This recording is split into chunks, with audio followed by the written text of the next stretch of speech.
Social మీడియాలో తనపై వచ్చే ట్రోల్స్ పై తాను స్పందించనని తెలిపారు అగ్ర నటుడు చిరంజీవి. ఫీనిక్స్ ఫౌండేషన్ తో కలిసి ఏర్పాటు చేసిన బ్లడ్ డొనేషన్ క్యాంప్ కి ముఖ్య అతిథులుగా హాజరయ్యారు నటుడు చిరంజీవి, తేజ సజ్జా. ఈ సందర్భంగా చిరంజీవి మాట్లాడుతూ తనకు బ్లడ్ బ్యాంక్ పెట్టాలనే ఆలోచన ఒక జర్నలిస్ట్ వలన వచ్చిందని, ఈ విషయంలో అతడికి ఎప్పుడూ రుణపడి ఉంటానని చిరంజీవి అన్నారు. ఈ కార్యక్రమంకి వచ్చి బ్లడ్ డొనేట్ చేసిన వారందరికీ ధన్యవాదాలు. ముఖ్యంగా నా బిడ్డ లాంటి తేజ సజ్జాకు కూడా బ్లడ్ డొనేట్ చేసినందుకు ధన్యవాదాలు. రక్తదానం పేరు చెప్పగానే నేను గుర్తొస్తున్నానంటే అది నా పూర్వజన్మ పుణ్యం. ఈ సందర్భంగా ఒక విషయం మీతో పంచుకోవాలనుకుంటున్నాను. ఎవరొకరు రాజకీయ నాయకుడు కారణం లేకుండా నన్ను విమర్శించడం మొదలు పెట్టాడు. నేను ఇప్పుడు రాజకీయాల్లో కూడా లేడు.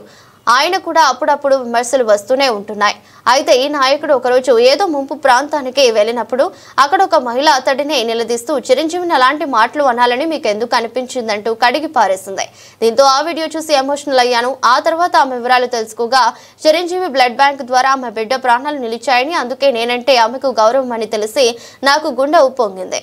అయితే సోషల్ మీడియాలో వచ్చే విమర్శలపై నేను ఎందుకు స్పందించరంటూ అందరూ నన్ను అడుగుతారు. నేను ఎప్పుడు స్పందించను. నేను చేసే మంచి పనులు, నాపై అభిమానుల ప్రేమే నాకు రక్షణ కవచాలు.